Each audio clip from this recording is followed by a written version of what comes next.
Hoje é dia de protesto.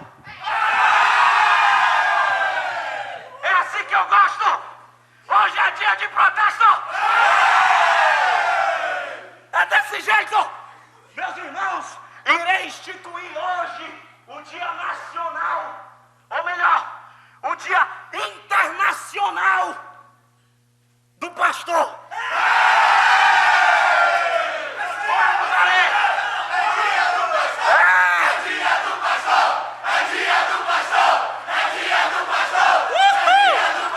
Obrigado pelo apoio dos companheiros e irmãos também.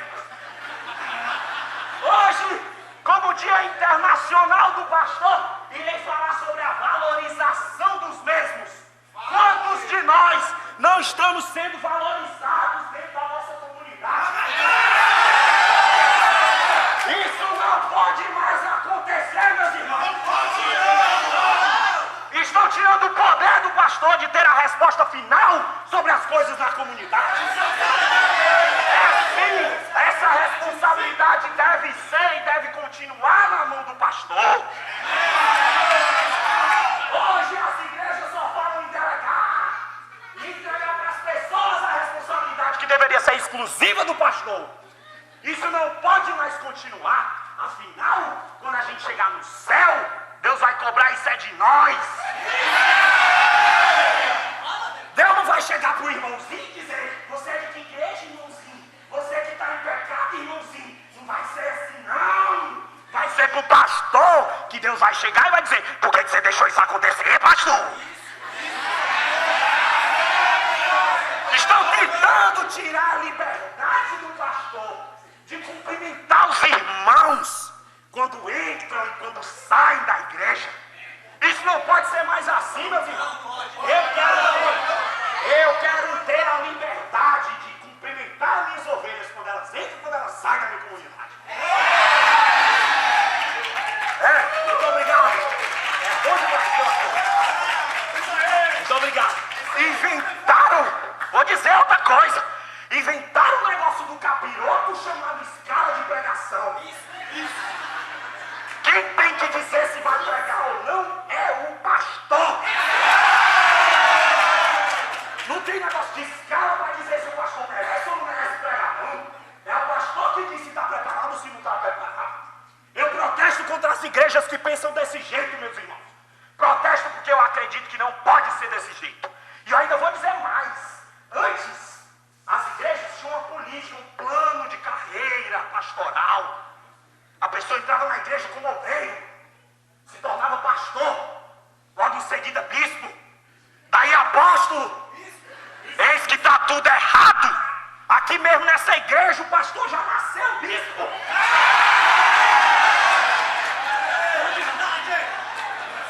Se fosse só isso, e nós que somos os ministros de louvores, nós éramos apreciados, nós éramos valorizados pelos nossos pastores, pelos membros das nossas igrejas, e agora está tudo diferente.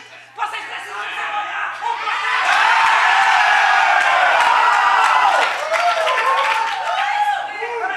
O tratamento que nós estamos recebendo é outro.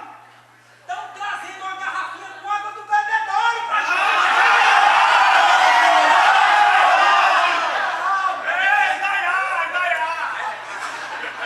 Pelas barbas do homem de Nazaré, aonde que nós vamos parar? Aonde? Os irmãos, tem aquele irmãozinho que chega no final do culto e ainda vem dizer assim: o louvor nem foi tão bom. E tem aquele que diz assim: o louvor foi paladinho, né? E ainda tem aquele que chega assim: rapaz, o louvor foi muito agitado, tá parecendo festa do mundo. Rapaz, precisamos protestar contra isso, vocês aí que estão parados. Gente, nós precisamos dar um jeito nisso. Pastor, o negócio é sério, pastor. É verdade. A gente tem que tocar, tem que guardar os instrumentos, tem que recolher o material de som, tem que desmontar o palco. Nós somos artistas. Somos artistas. Temos que viver momentos de inspiração, contemplação, ouvir a voz de Deus nos momentos de meditação. Se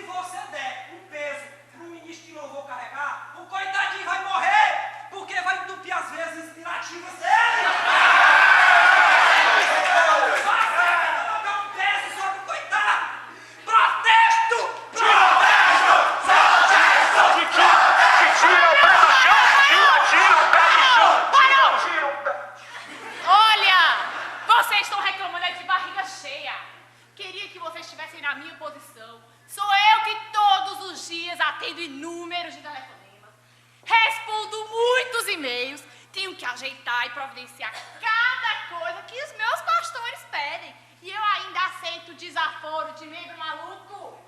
Outro dia, um membro me ligou e disse assim: quero falar com o pastor agora. Sabe por quê? Porque sou eu que pago o salário dele.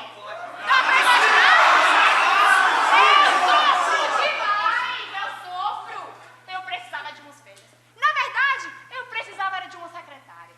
Porque só os pastores podem ter secretária. Porque só eles podem ter esse direito, não é? Por que eu não posso ter alguém que lê meus e-mails, planeje minhas reuniões, corra atrás de comprar minhas passagens aéreas? E ainda atenda às ovelhas barulhentas dessa igreja. O protesto é agora!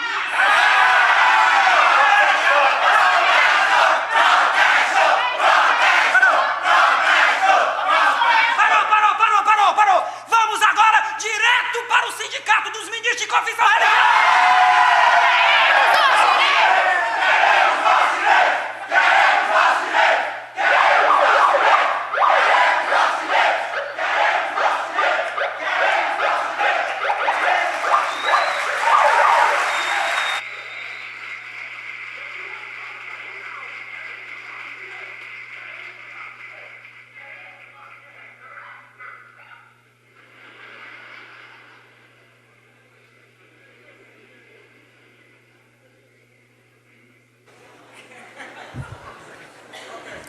Fiquei até assustado com essa turma.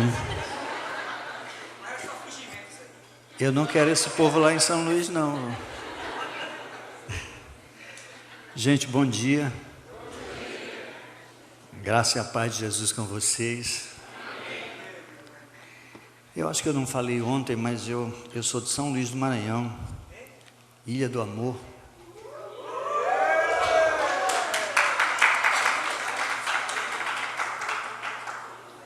Jamaica brasileira, terra do reggae.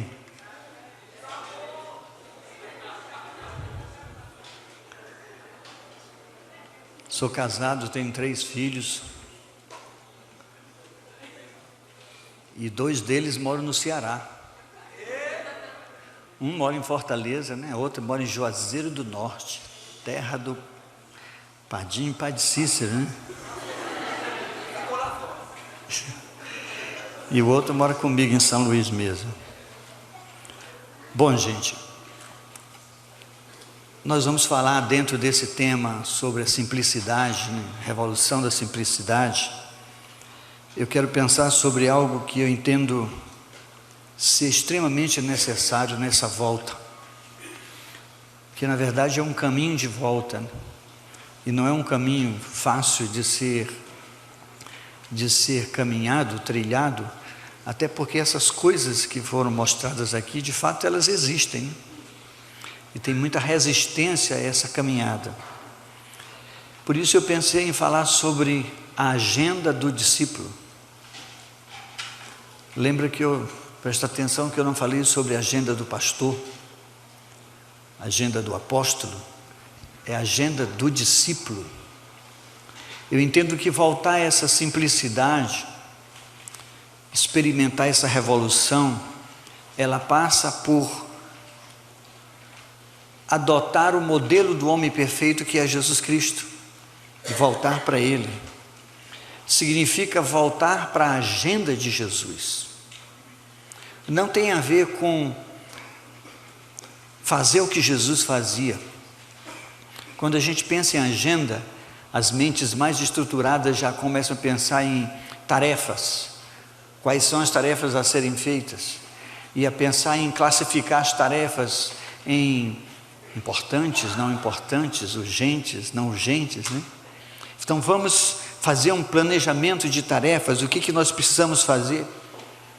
Não significa também montar uma agenda igual a de Jesus, porque na minha forma de ver, é impossível fazer o que Jesus fez, porque a própria Bíblia disse que era impossível registrar tudo o que Ele fez. Então eu penso que a gente não vai conseguir reproduzir essa agenda de Jesus, mas eu entendo que tem a ver não com tarefas e compromissos, mas com o que fundamentou tudo o que Jesus fazia. O que motivava Jesus a fazer o que fazia? O que estava por trás de tudo quando Jesus se movia em direção a alguém para curar, para ajudar, para se deixar tocar? O que estava por trás de tudo isso? A nossa agenda evangélica é muito cheia. A maioria de vocês estão cheios de coisas para fazer. Eu já tive muita coisa para fazer, mais do que o dia suportava. A nossa agenda é cheia de cultos. Nós somos viciados em cultos. E se não tiver o culto, a gente tem crise de abstinência, né? Eu digo sempre, quando eu tiro férias, eu não quero ouvir falar de igreja. Vocês não vão me apedrejar, né? Mas eu tiro férias, eu não tiro férias de Deus, eu tiro férias da igreja. Não quero ouvir falar de igreja, viajo, não, vamos conhecer a igreja, estou fora de igreja. Eu quero viver, quero ser gente, andando no meio das pessoas. E meu relacionamento com Deus não tira férias, mas da igreja eu tiro. Porque crente cansa. Ou não? Só os meus, né? Os lá de São Luís dão trabalho demais, né? Mas nós somos cheios de compromissos, cheios de cultos, cheios de ministérios a serem realizados, projetos, uma série de coisas que tem que ser feitas. E a gente vive atordoado com tanta coisa, tanta coisa. Então a nossa agenda evangélica é de tarefas. E eu me lembro quando Jesus escolheu os seus discípulos, ele disse assim: eu os escolhi para estar comigo. Eu escolhi para estar comigo. E esse estar com Jesus foi substituído por uma série de coisas a serem feitas.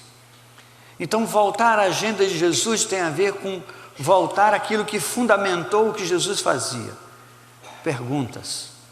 E nessas perguntas eu não quero falar de quem quer que seja, até porque eu não conheço a maioria de vocês. Não quero ofender ninguém, eu vou falar tudo do que eu vivi. Tudo que eu falar aqui é tudo que eu já vivi, já experimentei, já passei. O que fundamenta o que você faz? Quando você se dirige, por exemplo, para orar por alguém, o que está por trás? Será que está por trás, eu tenho que orar para essa pessoa porque ela pode ser mais um membro da minha igreja? Eu tenho que orar por ela porque ela é uma dizimista assim grande e eu não posso perder, extremamente importante para mim. Ou eu tenho que orar porque é um chato que não vai me deixar em paz e eu deixo orar para ele ir embora logo. Quando eu me dirijo para conversar com alguém, para aconselhar alguém, o que está por trás disso? Qual é a minha motivação? Qual é a motivação de aconselhar alguém? Eu vou aconselhar porque de repente eu posso tirar essa pessoa lá de onde ela está e ela vir fazer parte do meu grupo, da minha igreja. Eu posso aumentar a minha membresia. O que está por trás de tudo que nós fazemos? Será que a minha motivação tem a ver com aumentar a minha arrecadação? Porque eu tenho projetos a serem realizados, eu tenho alvos a serem cumpridos, terrenos a serem comprados. Uma decisão que eu tomei na minha vida: eu não compro mais nada, acabou. Não construo prédios, nunca mais na vida. Acabou, eu não faço congregações, não abro igreja nenhuma.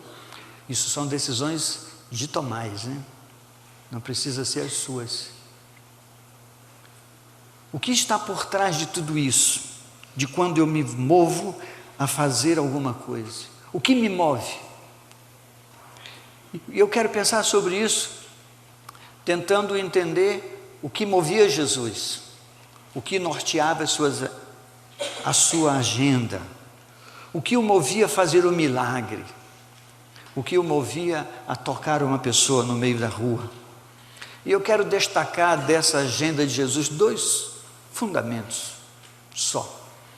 E eu vou ficar muito à vontade porque já foi dito tudo que eu vou dizer aqui de novo. E eu vou tentar fazê-lo de uma outra forma, só para ressaltar o que já foi dito. O fundamento essencial da agenda de Jesus, primeiro, é o amor.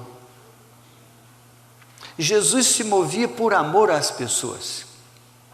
Jesus não se movia pela religião ou por qualquer regra humana. Ele se movia por amor. Quando ele queria alcançar alguém, o que movia ele não era outra coisa, não era notoriedade, não era sucesso, não era reconhecimento, era simplesmente o amor. E eu quero usar esse fundamento tocando em 3 pontos que eu sei que são essenciais para a vida da igreja. Primeiro deles, Jesus colocou o amor como fundamento do anúncio da verdade. Jesus colocou o amor como fundamento do anúncio da verdade. Eu quero usar o texto do jovem rico, que está em Mateus 10, você abre, e eu vou só contando a história, você conhece. Um homem chega até Jesus, muito religioso, e ele chega e diz assim: Jesus, o que eu tenho que fazer para herdar a vida eterna? O que eu tenho que fazer para herdar a vida eterna? É muito interessante essa pergunta, porque as pessoas estão sempre interessadas em saber o que fazer para herdar a vida eterna, quando a vida eterna não tem a ver com fazer alguma coisa, tem a ver com a graça de Deus. Não tem a ver com o que eu faço ou com o que eu deixo de fazer, mas ele vem e diz: o que eu devo fazer para herdar a vida eterna? Aí Jesus diz: você conhece os mandamentos? Claro, desde a minha infância, eu conheço todos os mandamentos. Não terás outros deuses diante de ti, não adulterarás.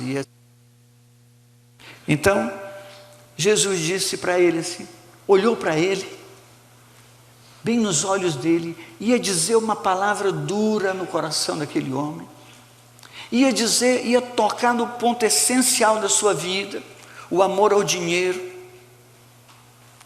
Mas Jesus, antes de falar essa palavra tão difícil de ser recebida, porque ele nem a receberia de fato, Jesus o amou.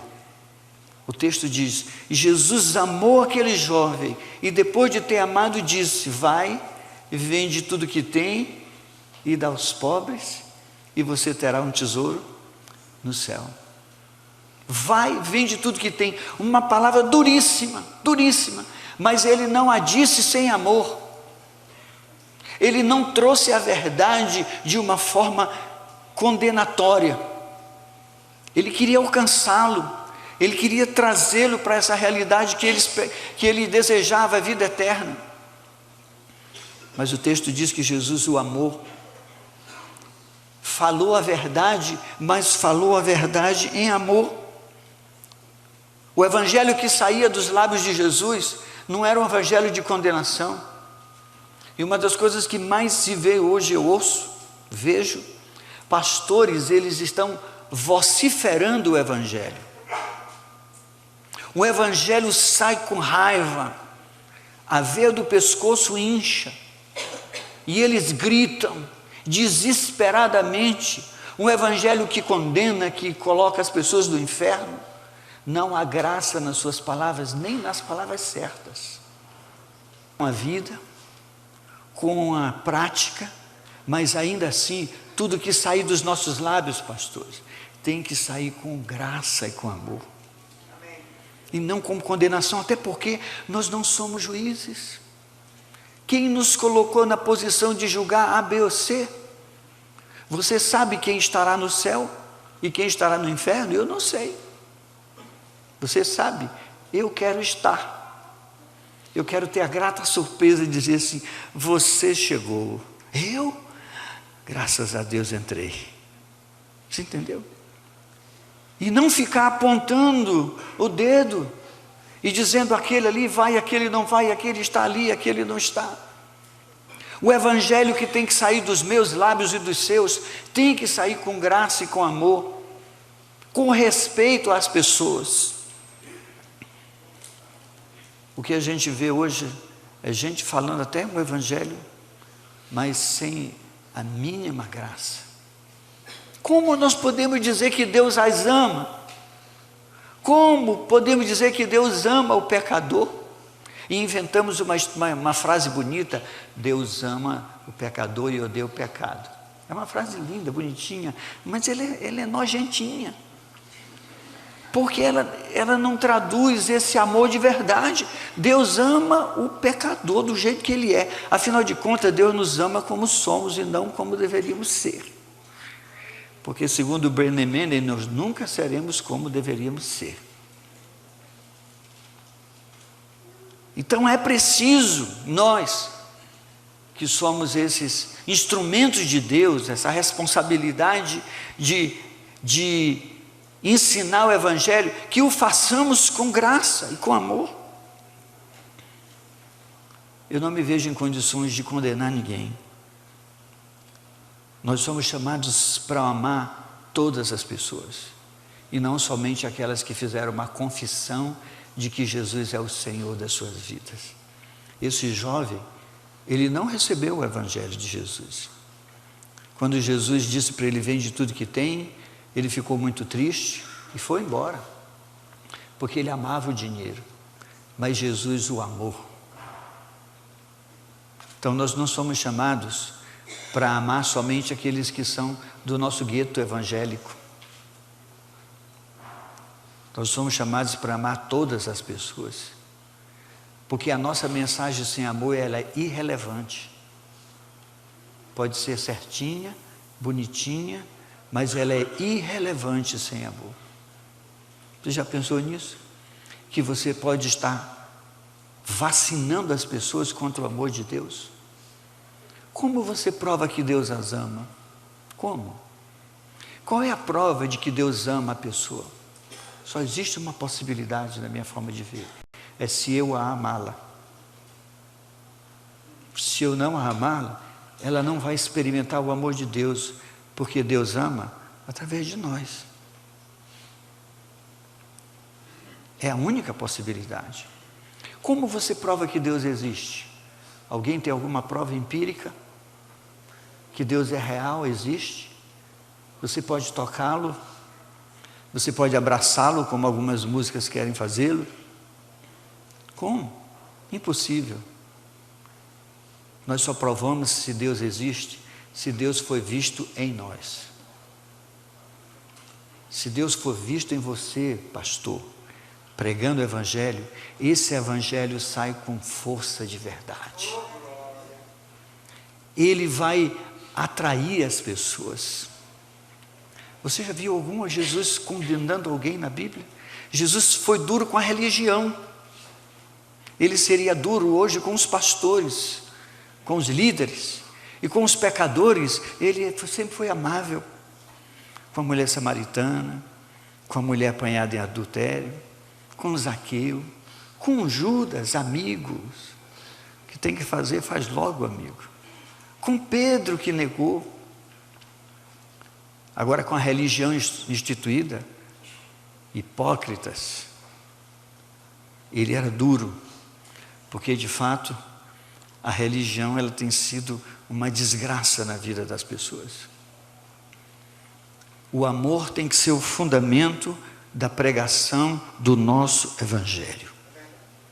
Pregue, fale do amor de Deus, mas fale com graça. Deixe as palavras sair dos seus lábios de forma que toquem as pessoas. Então, nós estamos assistindo todos os dias, e eu vejo isso acontecer de muitas formas. O Evangelho é pregado com desespero nos lábios, com raiva, com ódio das pessoas. Parece que há um mórbido desejo ou gosto de condenar as pessoas. Parece que os evangélicos hoje, os pastores, eles têm o prazer em dizer assim: você está no inferno, você vai para o inferno. E nós somos chamados para pregar a verdade em amor, o Evangelho da graça de Deus. Nós não fomos chamados para condenar ninguém. Quem condena é o juiz, não somos nós. Então Jesus colocou o amor como fundamento do nosso Evangelho. Então é preciso a gente trocar essa mensagem e trazer a mensagem cheio de graça. A gente pensa que, falando desse jeito, as pessoas não vão ser convencidas. E eu passei muito tempo imaginando, pensando, crendo, que o Evangelho tinha que ser misturado com autoajuda, com psicologia, e tantas outras coisas para poder ele ser agradável. O Evangelho tinha que ser misturado com promessas que nunca vão ser cumpridas, para que as pessoas sejam enganadas e desejem esse Evangelho. E depois eu descobri que o Evangelho não precisa de nada a não ser dele mesmo, porque o Evangelho é o poder de Deus para a salvação de todo aquele que crê. É simples. Fale o Evangelho. Fale o Evangelho da graça de Deus. E interessante que o Evangelho da graça, para alguns e para a igreja evangélica, muitas vezes é uma desgraça, porque eles querem o Evangelho do controle, eles querem o Evangelho que diz para as pessoas o que elas devem e o que elas não devem fazer, quando o anúncio que nós temos em nós mesmos, se o recebemos, é o anúncio dessa graça de Deus, que não pede nada em troca, simplesmente ama. Nós temos medo que parece que falar da graça de Deus significa abrir a possibilidade para as pessoas viverem de qualquer jeito por causa da graça. Eu digo que quem conheceu a graça de Deus nunca vive da mesma forma anterior. Nunca mais vive. Quem de fato conheceu a graça de Deus, ele não vai viver da forma anterior, ainda que erre, porque quem não erra? Sabe o que eu tenho dito na igreja? Se o julgamento for pecado, o céu vai estar vazio, e o inferno vai estar lotado. Não é verdade? Porque alguém não peca aqui? Então, se o julgamento for, tem pecado, estamos ferrados, fritinho da Silva. Mas o julgamento é outro, é de outra forma, é pela graça, né? Pela graça de Deus, sem nenhum merecimento meu, mas quem experimentou a graça de Deus, ele é mudado e ele é transformado. Preguem a graça de Deus com amor, sem medo de dizer que nós estamos pregando o Evangelho frágil, fraco. Esse é o primeiro ponto. Mas Jesus também colocou o amor como fundamento das nossas contribuições. Agora eu vou mexer na vaca sagrada da igreja. Dízimos e oferta. Não, pastor, não toca nisso, porque é a nossa fonte de renda. Me desculpem, pastores, eu também sou, eu vivo disso hoje, né? Mas foi a pior desgraça que aconteceu na igreja evangélica, foi o sistema financeiro que sustenta tudo isso. Então nós temos um monstro que tem que ser alimentado hoje. Nós temos um monstro. E eu digo assim, que eu tenho que matar esse monstro devagarzinho, porque se eu matar ele de vez, mata todo mundo, inclusive eu, né?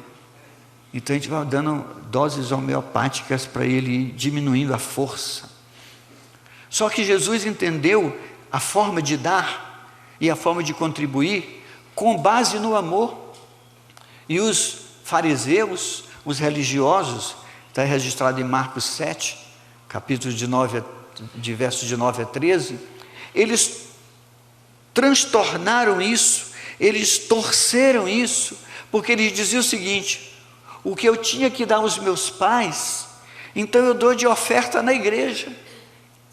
O que eu tinha de honrar os meus pais, com minha ajuda prática, eu torno corbã ao Senhor, oferta.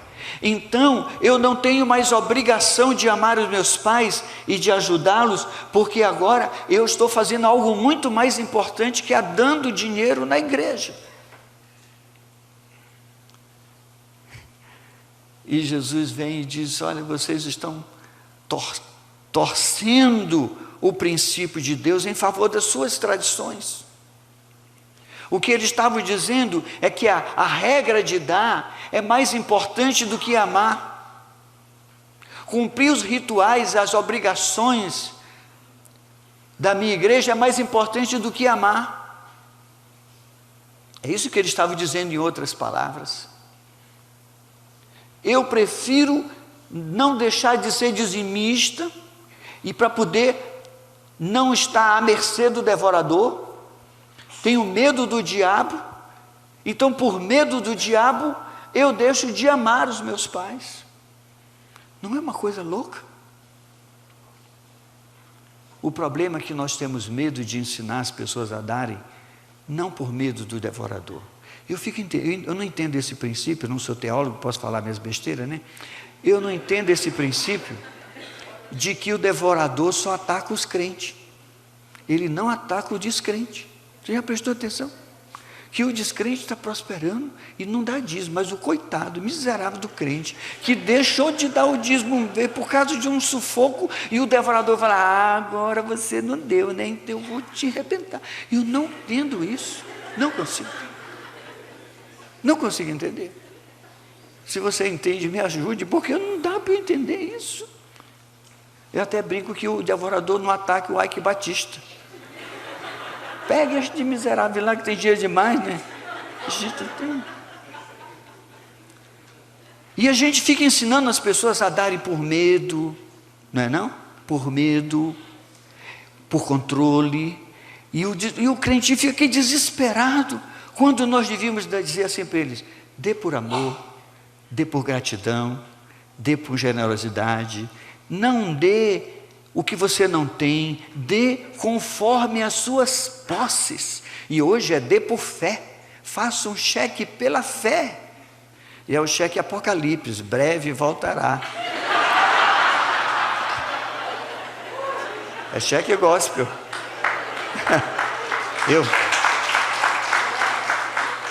Gente, eu ouvi muitas vezes isso. Eu tive em alguns lugares que as ofertas eram feitas desse tipo: quem dá 20 mil, não estive na Universal, não estive na Mundial e nem em R.R. Soares. O resto você pode pensar. Está vendo? Mas era assim: quem dá 20 mil, então, quem é o primeiro que dá 20 mil? E claro, o primeiro que dá 20 mil recebia o quê? Aplausos. E ele vinha, 20, aleluia, 20 mil, 10 mil, era assim altíssimo, altíssimo. Os valores, né? Só que as pessoas davam cheque pela fé. E no outro dia eu vi um bolo de cheque assim, que era cheque ioiô, vai e volta. Porque eles estavam ali naquela emoção do dar. Não tem nenhuma outra representatividade da sua oferta.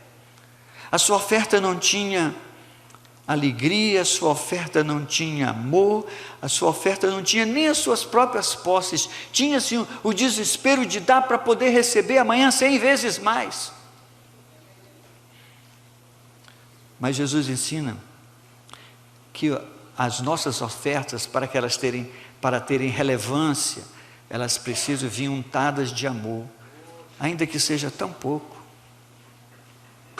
Os fariseus, Jesus disse para eles assim: vocês dão dízimo de tudo, do endro, do cominho, do bruto, do líquido, da hora extra, da produtividade, vocês dão de tudo, mas vocês esquecem os preceitos mais importantes da lei: justiça, misericórdia, fidelidade. Vocês esquecem, e Jesus diz: não vale nada essa ofertinha, paga as contas da igreja, mas não representa absolutamente nada diante de Deus. Eu digo que é vaca sagrada, porque ensinar isso faz com que as pessoas dizem: não tem mais devorador, então eu não dou mais. Não tem mais, acabou. Não, acabou, mas não acabou a alegria, não acabou a gratidão, não acabou o compromisso de onde nós estamos inseridos em fazer com que aquilo de fato cresça. Não acabou nada disso. O fundamento das nossas ofertas tem que ser amor. Volte a ensinar certo. Alguns vão deixar de dar. Aconteceu comigo. Alguns vão dizer assim: não tem mais obrigação. Eu disse: não é obrigado a dar. Eu digo: você não é obrigado a nada. Dê com alegria, Dê com espontaneidade. Dê por amor. O que eu estou dizendo isso para vocês, eu falo lá na nossa comunidade. Você não é obrigado a absolutamente nada. Dê como expressão da gratidão de tudo que Deus fez por você. Você nunca vai conseguir pagar. Então dê por amor. E eu tenho visto, como eu tenho visto, pessoas voltarem a ter a alegria de dar. Alguns diziam assim: eu tinha deixado de dar porque eu me sentia pressionado, obrigado, ameaçado, mas agora eu dou com alegria. Volte, se arrisque, funciona, o Evangelho funciona. Não é isso que a Bíblia diz? Que Deus ama quem dá com alegria, que não é por constrangimento ou por necessidade. Deus ama quem dá com alegria. Ensine isso e não tenha medo. Deus vai honrar o Evangelho que vai sair com graça dos seus lábios. Amém? Terceira coisa é que Jesus colocou o amor como sinal de salvação. E aqui vai entrar um pouco disso, dessa greve que foi feita aqui. Jesus colocou o amor como sinal de salvação. Presta atenção. Um homem chega para Jesus e diz, é a parábola do samaritano: que farei para herdar a vida eterna? De novo, né? Aquela ânsia de fazer alguma coisa. O homem não se contenta e dizer: Deus, olha, eu não tenho o que fazer, me salva, sem eu ter feito nada.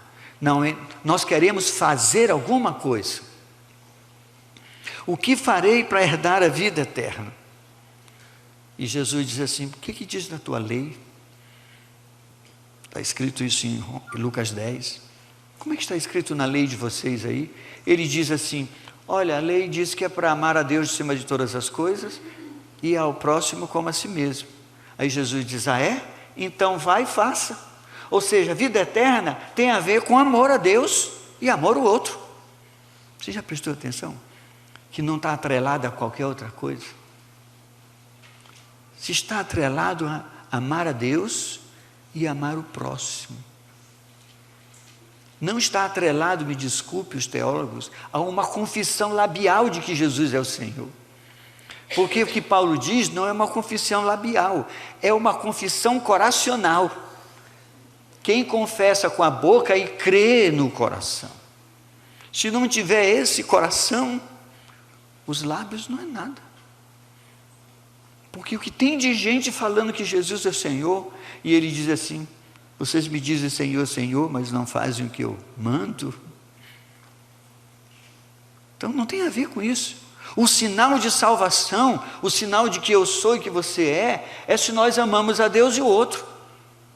E o interessante é que amar a Deus passa por amar o outro. Porque como nós amamos a Deus? Nós não podemos abraçá-lo, beijá-lo, meter a mão nos seus cabelos, né? Vestir a sua camisa.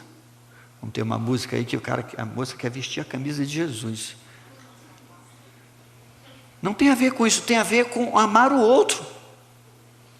E aquele homem fica assim, meio se decepcionado e diz: mas tudo bem, Jesus, então quem é o meu próximo? E eu presumo que ele admitia amar a Deus. Então ele diz: amar a Deus eu já amo, mas eu quero saber quem é o meu próximo. E aqui Jesus conta a história que todo mundo sabe. Vinha um sacerdote, vamos trazer para o nosso tempo o pastor, o apóstolo, o bispo, andando em direção à igreja, todo paramentado, e ele passando na mente o sermão que ia pregar, com muitos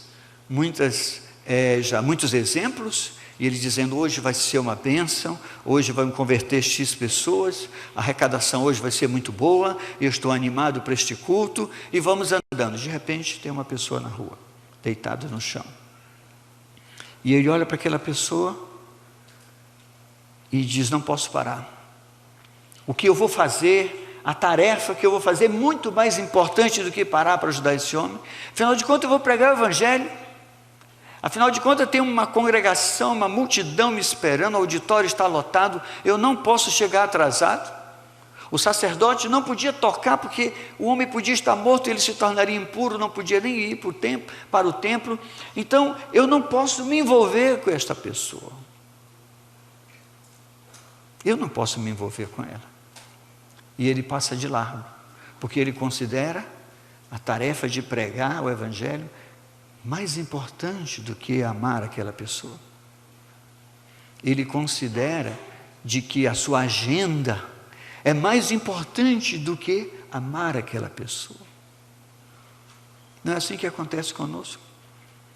É mais importante fazer o que fazemos do que parar e ouvir uma criança, um idoso, um jovem, parar para ouvir, conversar, se abaixar para abraçar, ficar um tempinho ali junto. Não, eu tenho uma tarefa mais sublime. Qual é a tarefa mais sublime do que amar o outro? Isto é pregar o evangelho. Sabe, a gente pensa que pregar o evangelho é dizer 4, 5 frases teologicamente corretas, quando pregar o evangelho é amar as pessoas. E aquele homem vai embora. E vem quem? O ministro de música. Oh, gente boa. Gente boa, eu gosto da música demais. Mas os músicos, se Jesus viesse hoje, músicos, se Jesus viesse hoje e fizesse o ministério igual o dele daquela época, não tinha um músico na equipe dele. Não quero dizer que eles são desnecessários, porque são importantes, mas Jesus não tinha nenhum músico. O dia que ele cantou foi a capela. E devia não ser muito afinado, né? Mas foi a capela. E o músico, cheio de cânticos espirituais na mente, hoje eu vou arrebentar, eu vou começar com aquela música embalada, hoje o culto está preparado na minha mente, hoje eu vou despertar a igreja, vai arrepiar as pessoas. Então ele ia com a sua mente cheia do que ele ia fazer, e ele vê um homem deitado no chão, precisando de ajuda, e ele olha para aquele homem, diz: a minha tarefa é mais importante, a minha agenda está cheia, não cabe parar para falar com esse homem, não cabe parar para tocá-lo, não, porque eu tenho um compromisso, eu não posso chegar atrasado, eu tenho um compromisso com a minha igreja, e isso é mais importante. O que é mais importante do que amar as pessoas que precisam? E aquele homem vai embora e passa de largo. E vem uma outra pessoa, né? E vocês viram aqui que os pastores estão buscando o quê? Reconhecimento. Até as secretárias, reconhecimento, que é uma secretária. Imagina, né? Um ministro de música, ele quer... Eu tinha um ministro de música, ele era um músico na igreja, pianista, muito bom, e uma vez a gente pediu para carregar a caixa, ele disse: eu não posso carregar a caixa, porque os meus dedos ficam duros. O músculo. Falou que ele não podia, porque o dedo dele ia ficar, o músculo ia endurecer, ele não tinha mais mobilidade para tocar o... Fez Jesus Cristo. Falou para mim que ele não ia carregar a caixa, que ele não podia fazer isso, ele era um músico profissional. Então o músico também querendo ficar no estado de contemplação, né? Mas quem passa depois ali, quem é que passa depois? O samaritano é o não evangélico. Ele não é da sua igreja, ele nunca esteve lá, ele não conhece esse ritual todo, ele não conhece absolutamente nada, e ele tem uma agenda lotada, porque ele é um homem de negócio, e ele está indo em direção a fazer negócios. Só que quando ele olha aquele homem no chão, a agenda dele muda, e uma prioridade surge. Todos os seus negócios, todos os seus afazeres se tornam menos importantes. E agora é mais importante cuidar daquela pessoa. O que Jesus ensina com essa parábola? Jesus desconstrói esse arcabouço hierárquico que nós construímos no nosso meio. ele desconstrói esses papéis. Ele coloca o importante no importante. Ele diz que não é importante pregar o Evangelho em detrimento de amar. Não é importante ministrar louvor em detrimento de amar. É isso que ele está ensinando, é isso que ele está dizendo. Ele está dizendo que quem conhece a Deus de verdade, o sinal de salvação é quem ama. Não é quem sabe pregar, não é quem sabe cantar, é quem ama. Aquele homem que podia não ser um religioso, ele tinha muito mais consciência do Evangelho e a consciência de Deus do que os chamados líderes. Porque muitas vezes nós fazemos do Evangelho uma profissão. Por isso é que eu creio que o futuro da igreja não é de pastores profissionais, é de profissionais pastores. E eu tenho dito para todos os jovens, eu quero ser pastor, estude, não teologia, estude, vai para a faculdade, faça um curso, vá trabalhar, vagabundo. Você quer ser pastor, né? Vai trabalhar. E você pode guiar pessoas. Essa é a minha visão sobre o futuro da igreja amanhã. Então nós estamos com muitos profissionais e eles estão fazendo disso meio de sobrevivência. Cadê o plano de cargo e salário dos pastores? Cadê a minha ascensão? Onde está a minha ascensão? Cadê os meus direitos? E alguns meses atrás, não sei se vocês viram, mas eu vi uma nota no jornal, no Globo, no Folha de São Paulo. Concurso para pastores, alguém viu? O salário é bom, 8.300 não sei quanto, e mais uns quebradinhos centavos. Pastor da Universal do Reino de Deus. Se você quer se candidatar, ganha bem. Por comissão, por quanto você arrecada, você tem um percentual. Porque virou uma profissão. Não virou um chamado de verdade, não virou algo que brotou de dentro de você. Não é uma expressão de amor ao outro por causa do amor de Deus. Porque o amor de Deus foi derramado em nossos corações, então por causa disso eu amo.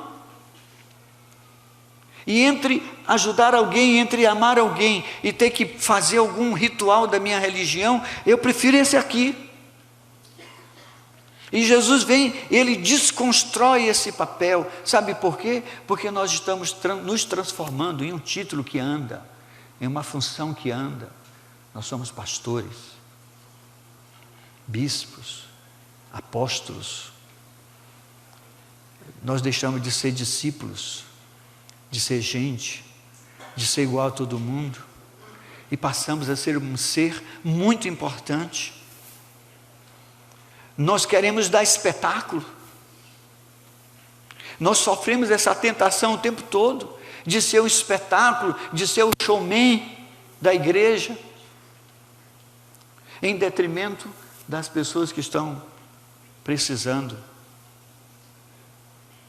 Jesus vem e ele desorganiza esses papéis. Gente, a posição, ela embota a nossa mente.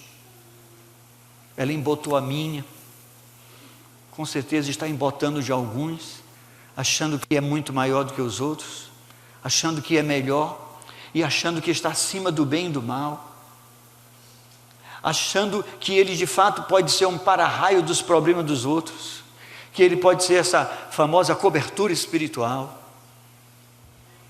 se achando o cara, o rei da cocada preta, A posição embota a mente, a posição vira orgulho, a posição exige prioridade para si. Então você sempre é a minha postura, é a minha posição, que não deixa você passar no meio de auditório, encontrar um copo no chão e se abaixar para pegar, mas chama alguém, por favor, ajunte. Ele não pode fazer nada, ele não pode carregar uma caixa, ele não pode fazer nada, porque ele é o pastor. E se for apóstolo então, meu filho. Uma vez eu estava no local lá em São Luís, e um desses apóstolos famosos, ele é um ser superior acima dos apóstolos, ele é um negócio assim. E o pior, o perigo é virar diabo, né? Porque quando você sobe demais, vira diabo.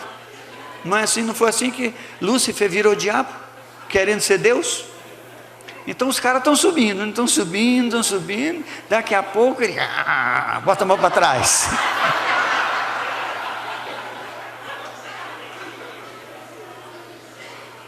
Então, quando anunciaram a entrada desse rapaz, os tambores rufaram. Falei, Jesus, o que vai vir daí? E o cara vinha todo empavonado. As asas também, desculpa a expressão, o rabo todo aberto. Todo empavonado, de terno branco, gravata branca, sapato branco. Falei, meu Deus do céu, reluzente. Quase o pessoal começa a cantar, como é que é? Hosana ao Senhor, Hosana. Eu falei, Jesus, eu vou sair daqui que um raio vai cair nesse lugar e vai matar todo mundo. De verdade. Porque os caras são muito grandes. Porque o título, ele exige isso. Ele exige ser maior. Ele exige ser melhor. Então as pessoas, você não consegue chegar perto de uma turma grande dessa. Não consegue chegar. Gente, eu estive nesse negócio assim, lá no pináculo do templo. Você é cercado de gente. De todo, você chega, sempre tem uma turba em volta para não deixar ninguém te tocar. Jesus, eles tocavam, né? Mas essa turma aí não pode tocar não, porque não sai poder. É porque não sai nada, então esse pessoal tem que guardar.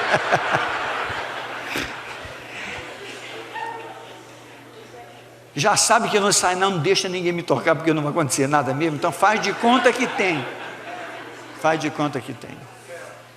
A posição faz isso com a gente. O título. Então, se desnuda disso, abre mão disso. Gente, nós somos chamados para ver as dores dos outros. Nós não somos chamados para passar de largo e ver e simplesmente fechar os olhos e ir embora. Porque na vida, gente, um dia você é vítima e um dia você é próximo. A vida é assim. A vida é desse jeito. Ninguém passa por essa vida sem tribulação, de um jeito ou de outro. Hoje você pode ajudar, amanhã você pode estar precisando de ajuda. A vida é desse jeito. Então, Jesus colocou como fundamento o anúncio da verdade. Fale a verdade em amor. Jesus colocou como fundamento do amor a contribuição. Ensine o povo a dar, ensine o povo a dar com amor e não por medo. Esquece o devorador, esquece essa coisa. Diga assim, dê com alegria, dê com espontaneidade, dê sem ser por constrangimento, dê sem ser por necessidade, porque você precisa. Eu tenho que pagar uma conta e amanhã eu vou ter que dar para poder aparecer no banco. Não vai aparecer no banco. Se aparecer, foi erro. O banco vai tirar de volta. Não vai aparecer. Isso é mentira. Isso é engano. Ensine as pessoas a darem por alegria. E ensine que o sinal de salvação é o amor. E Paulo diz, sem amor, nada serei. Você fala em línguas? Yes.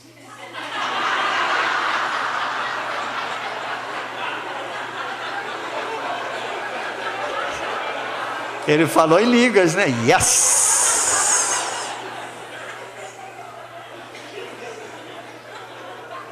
Mas sem amor, a sua língua é nada. Sem amor, você pode falar em línguas estranhíssimas, que não é nada, absolutamente nada. E eu não tenho problema nenhum com quem fala em línguas, de forma nenhuma, porque é um dom de Deus. Mas eu conheço tanto loriglota, tanta gente. Eu trabalhava na empresa, quando eu trabalhava na engenharia, E tinha uma advogada da empresa que ela vivia assustada, disse: Tomás, eu não aguento mais, tem um cara que é crente lá no escritório, advogado, ninguém aguenta ele.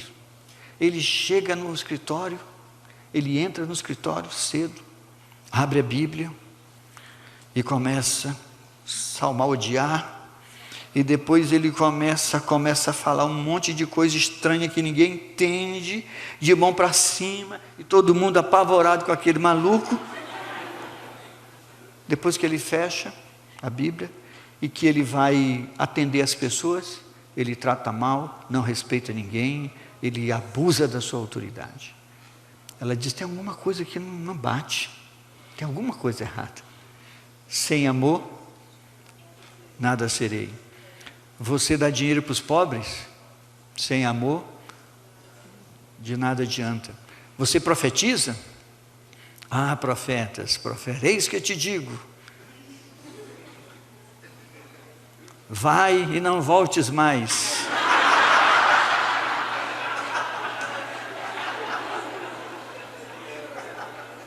Sem amor, a sua profecia não é nada, absolutamente nada. E Paulo vai desconstruindo esse arcabouço, místico, mítico, que nós criamos dentro da igreja, como valorizando as pessoas, Você já prestou atenção que quem fala em língua do lado de gente, o cara é espiritual, Fogo puro, Sapatinho de fogo, Aqui não tem, É só o Paulo, O Paulo é Jesus. Sem amor nada serei, absolutamente nada serei. Nós seremos medidos. Qual é a aferição que Deus vai fazer em nós? Nós estaremos um dia diante de Deus, aí Jesus Cristo vai dizer assim: vinde benditos do meu Pai, para o reino que está preparado desde a fundação do mundo. Aí a gente diz assim: eu mesmo, eu vou entrar, foi o que eu fiz, Deus, eu não fiz nada. Eu falei: não, olha, eu tive fome e você me deu de comer. Eu tive sede e você me deu de beber. E eu estava nu e você me vestiu. E eu estava preso e você me visitou. Ele: não fiz nada disso, você está enganado. Não, fez sim. Quando fez aqueles pequeninos, você fez a mim. Qual é a medida? Amor. Qual é o sinal de salvação? Amor. Aí veio a turma com frutos na mão, Eu aprendi uma coisa, não sei se vocês aprenderam, que a gente vai chegar em Jesus com os frutos na mão. O que eu ganhei para Jesus, isso é meu esforço, é oferta de Caim que eu fiz. Jesus, olha aqui, eu estou entrando no céu porque eu ganhei 200 pessoas para Jesus. Eu não ganhei nenhuma até hoje, quem ganhou foi tudinho o Espírito Santo. Isso não foi, eu não ganhei nenhuma até hoje. E a gente chega com fruto na mão do nosso esforço, da nossa dedicação, e alguns chegando assim com milhões. Olha as tantas de células que eu fiz multiplicar, o número de discípulos meus e tal, todo empavonado lá na fila. Aí Jesus diz assim: afastai-vos de mim, vocês que praticam iniquidade. Mas o que é isso? Peraí, o banco de dados do céu errou, tem alguma coisa aí, está equivocada. Eu sou aquele que multiplicador, lembra o arrebatador de multidões? Não, olha, eu tive fome e você não me deu de comer, eu tive sede e você não me deu de beber, e eu tive nu e você não me vestiu, e eu tive preso e você não me visitou. Portanto, tchauzinho, tchau. Mas Jesus, que é isso? Se eu soubesse que tu estavas nu, teria tirado a minha própria roupa. Você sabe como eu te amava. Ele diz: não, quando você deixou de fazer aqueles pequeninos, você não evidenciou que conheceu o amor de Deus, porque quem conheceu o amor de Deus ama. Sinal de salvação é amor. Isso é sinal de salvação. Você é salvo? Ame. A agenda sua deve ser amor, superior a qualquer coisa que você faça, qualquer ministério que você tenha. O amor é superior. Primeiro fundamento da agenda de Jesus, amor. E o segundo e último, sem querer fechar isso, vocês podem aumentar muito mais, é a consciência de ser. Jesus sabia quem ele era. Jesus não se movia por elogios. Jesus não se movia por números de pessoas que estavam em sua volta.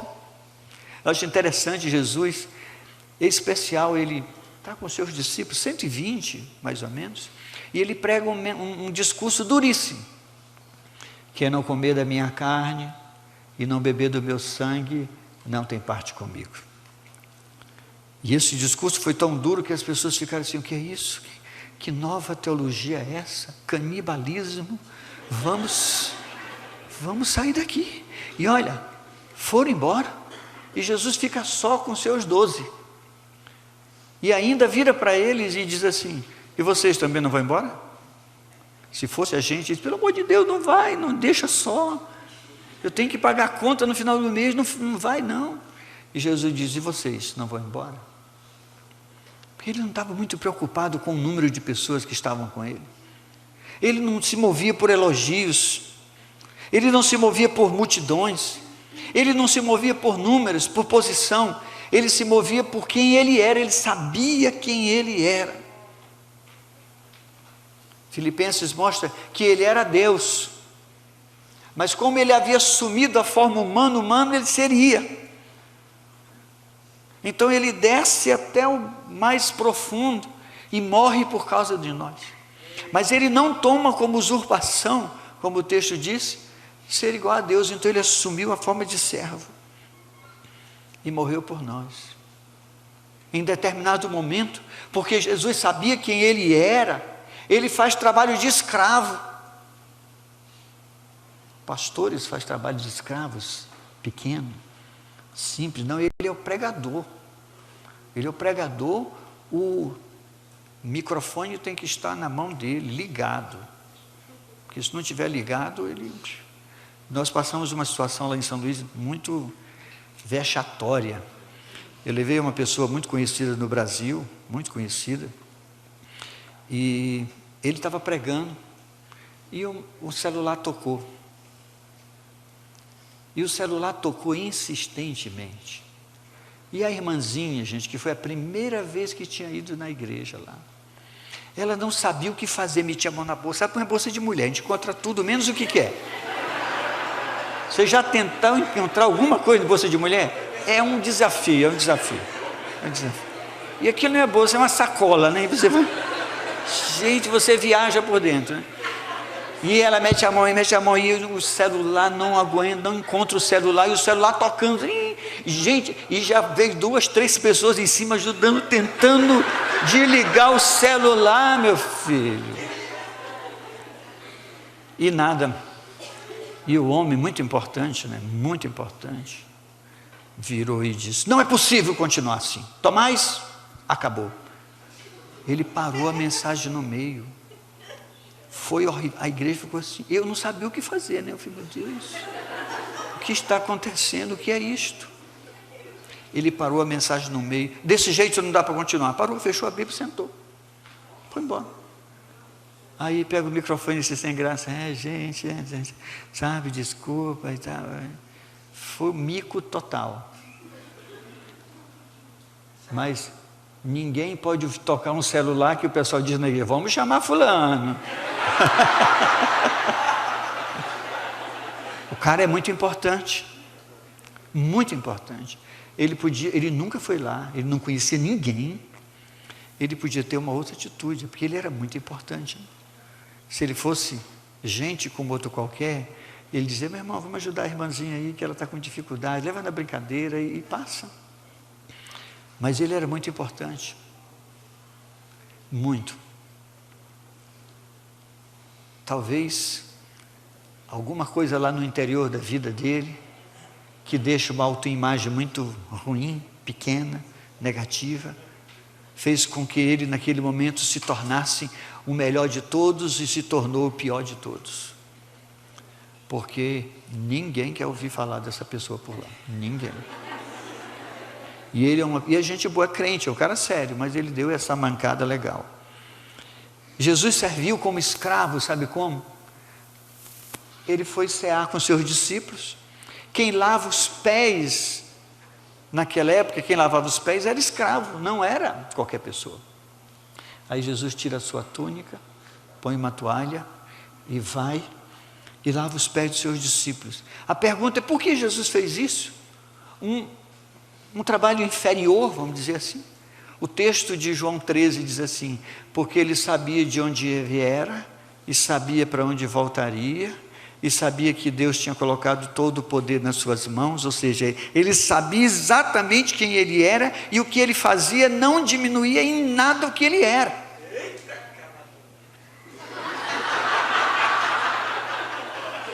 Então ele vai e lava os pés dos discípulos, porque ele sabia que ele viera de Deus, que voltaria para Deus, e que todo o poder estava na mão dele. Então ele podia se abaixar e lavar os pés. Porque a gente não sabe quem é, a gente exige título, reverência, respeito, honra, e exige que sejamos tratados como pessoas especiais, exige como hoje outros exigem hotéis 5 estrelas e cachês e etc, etc, porque eles são muito importantes. Na verdade eles não sabem quem são. O valor dele está no cachê, o valor dele está no hotel onde ele fica, o valor dele está no restaurante que levaram ele, o valor dele está nessas coisas, não está em si mesmo. Gente, saber quem somos nos protege dos bajuladores. Não tem nada pior na igreja do que bajulador. Se tem algum, sai de perto dele, ele está armando uma armadilha para você. Isso diz Provérbios. E eu vivi isso. Eu vivi com bajuladores em volta. E a gente, aquele irmãozinho, aquela irmãzinha que todo dia diz: eu te amo, pastor, não acredita. Porque quem ama age de forma prática. Porque o amor é o que o amor faz, não o que o amor diz. Entende? Eu te amo, eu dou tudo por você, eu estarei sempre com você. Eu ouvi isso muitas vezes. E me armaram uma armadilha. Bajuladores. Porque quem não sabe quem é, depende de elogios, depende do sucesso, depende das suas realizações. Quem não sabe quem é, ele vai depender das suas construções. Quem não sabe quem é, ele depende da função, do título. Quem não sabe quem é, se move por sucesso, se move por realizações, por número de membros, por quanto arrecada. Tem um amigo, pastor lá em São Luís, que ele me encontra sempre na rua, gente boa, e todas as vezes, sem exagero: e aí, Tomás, como é que vai? Tudo bem? Papai. Como é que está a igreja? Não, tudo bem. Eu já tenho 2.500 pessoas. Falei: mesmo? 24 congregações. Uau! Não sei quantos pastores. Todas as vezes. Falei: Jesus Cristo, o que esse cara quer? Aí eu disse pela última vez assim, ele disse: rapaz, o negócio lá para mim está um negócio complicado. Eu tinha 2 cultos, agora eu diminui para 1. Agora eu voltei para 2 de novo, né? E quando eu encontrei com ele, eu disse: gente, agora eu estou em 2, eu aumentei. Mas eu disse para ele assim: olha, eu falei para ele: meu irmão, eu parei de conferir, eu parei de pensar nessas coisas, porque o valor dele tem a ver com isso. Hoje o valor é quantos amigos você tem no Facebook. Já viu? As pessoas, tu já viu como está? O número de amigos, 5.000, já estourou. Eu só posso ter 5.000, já passei do limite. Eu sou o cara. Quantos me seguem no Twitter? Então o valor das pessoas passou a ser isso. Quantas pessoas me ouvem? Nós somos chamados para ser. E aqui eu quero fechar, pedindo um pouquinho mais de tempo, que já mandaram eu parar ali. Turma aqui é sério. Nós somos chamados para ser testemunhas. Ser testemunhas. Nós confundimos, gente, presta aqui atenção, por favor, teólogos. Nós confundimos ser testemunhas com testemunhar. E nós dizemos, fulano está testemunhando porque ele deu um folheto ali, ele disse que Deus ama ali, e ele falou 4 palavrinhas ali, e esse homem está testemunhando. Mas nós somos chamados para ser, e não necessariamente só para falar, porque quem é testemunha é quem viu, é quem estava lá, que aconteceu com você. No nosso caso é poder dizer, aconteceu comigo, Deus me amou, eu experimentei, eu vi, eu senti, então eu falo, não do que disseram para mim, mas do que eu vi e ouvi. Eu experimentei. E o Evangelho só sai com força de verdade se for assim. O Evangelho hoje não progride porque nós temos pastores, líderes, apóstolos, profetas e bispos, etc. Mas nós não temos testemunhas, não temos gente que está dizendo assim, foi comigo. Tem gente que prega teologia sistemática, ele aprendeu, ele simplesmente vomita a sua teologia, mas não aconteceu nada com ele.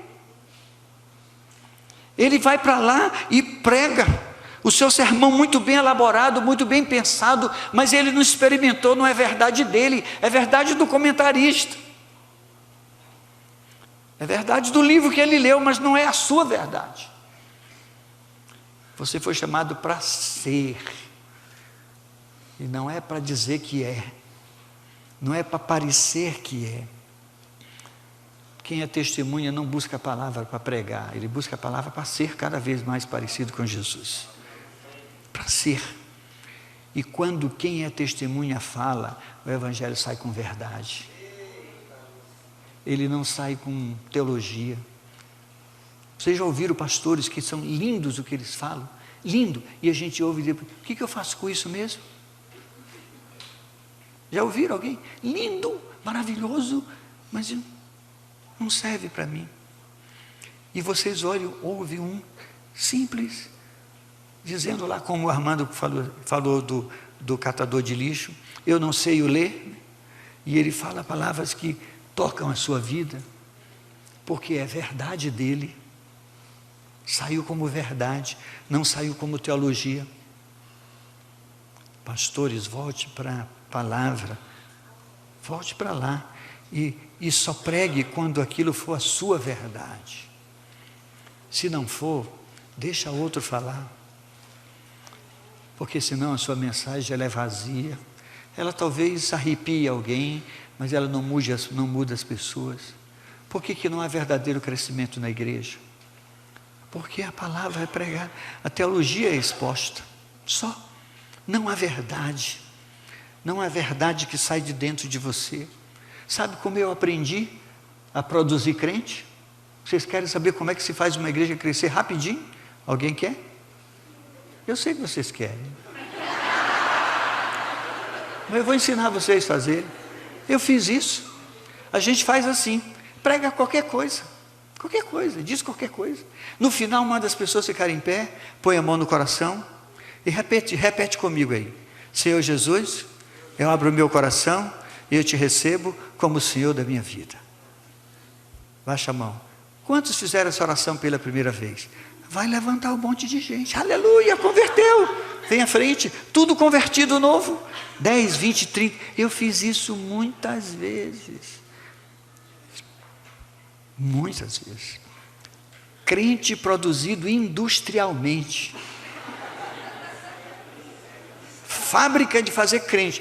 Eu fazia o quê? Eu fazia religioso, crente, membro da igreja, evangélico, qualquer coisa que vocês queiram chamar, menos gente que salva, que conheceu de verdade Jesus. Esse evangelho encheu a igreja. Aí a gente, faixas, bem-vindo à igreja de Jesus e tal, aquela coisa. Multidão. Faça que vai encher a sua igreja de problema, de gente problemática, de gente que não vai crer de fato em Jesus Cristo. Eu fiz isso, porque o Evangelho era simplesmente um meio para eu encher meu auditório. Mas quando sai com verdade, aí a coisa acontece. Sabe por que a igreja do primeiro século crescia muito? E eu admiro aquele povo. Eu fiquei pensando muitas vezes, como era que Paulo fazia? Paulo pregava no lugar, passava 1 mês, 2 meses, 3 meses, 2 anos, pregando numa escola, numa casa, e ia embora. Quando ele voltava, a igreja estava lá. Não tinha pastor, não tinha nada. Meu Deus, como funciona isso? E as pessoas que ouviam o Evangelho, elas voltavam para a sua cidade, para as suas casas, para os seus países, e eles levavam aquilo que recebiam e começavam a pregar. Não dependia de um templo, não dependia de treinamento evangelístico. Quem inventou isso? Quem inventou isso? Isso é tudo para ganhar dinheiro. Quem experimentou o amor de Deus não precisa de treinamento nenhum, precisa só falar a verdade do que recebeu. Não precisa de nada disso.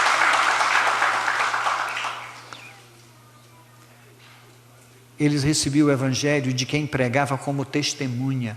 Paulo dizia assim: eu vi, foi comigo. Ainda mais, mesmo que eles não entendessem muita coisa do que Paulo falava, mas aquele Evangelho alcançava eles de uma forma tamanha, que a vida deles era mudada, não precisavam de nada disso, de nenhuma metodologia, de nenhum marketing, absolutamente nada. Gente, nós somos tentados a parecer que somos, todos os dias. Jesus foi tentado a resolver a sua necessidade imediata. Transforma a pedra em pão, transforma. Nós somos tentados a resolver o problema do número de membros, do dinheiro e de tantas coisas que nós precisamos. Aí Jesus disse: nem só de pão viverá o homem, mas de toda palavra que sai da boca de Deus. Nós somos tentados a ser um espetáculo. Todo dia, ser o showman, ser o pastor que dá show, que tem uma mensagem maravilhosa todo domingo. Já tira do pináculo do templo. Você vai dar espetáculo, vai sair voando, que os anjos vão te sustentar. Não tentarás o Senhor teu Deus. E nós somos tentados a, todos os dias, a ter todos os poderes desse mundo. Ser o poderoso, ser o grande, ser o pastor da maior igreja do Brasil. Mas para isso você tem que se curvar ao sistema. E Jesus disse: adorarás só a Deus, só a Ele prestará culto. A revolução da simplicidade, gente, exige isso: amar a Deus, amar o outro e ter uma consciência clara de quem você é em Jesus Cristo. Amém? Eu gostaria só de orar com vocês. Pai, eu quero te agradecer a oportunidade de poder, de alguma forma, contribuir com os meus irmãos. E eu te peço que cada uma dessas palavras sejam traduzidas pelo teu Espírito no coração e na mente de cada um. Que cada um dos conceitos que foram expostos, de alguma forma, faça sentido para eles. O que não tem a tua verdade, apague da mente e do coração. Mas aquilo que for a tua verdade, faça com que seja a verdade de cada um. E eles possam, em voltando para suas casas, para suas cidades, eles possam ser testemunhas de verdade. Eles possam mudar a agenda deles, para que o fundamento dessa agenda seja o amor. Eu os abençoo assim em nome de Jesus. Amém. Muito obrigado, gente.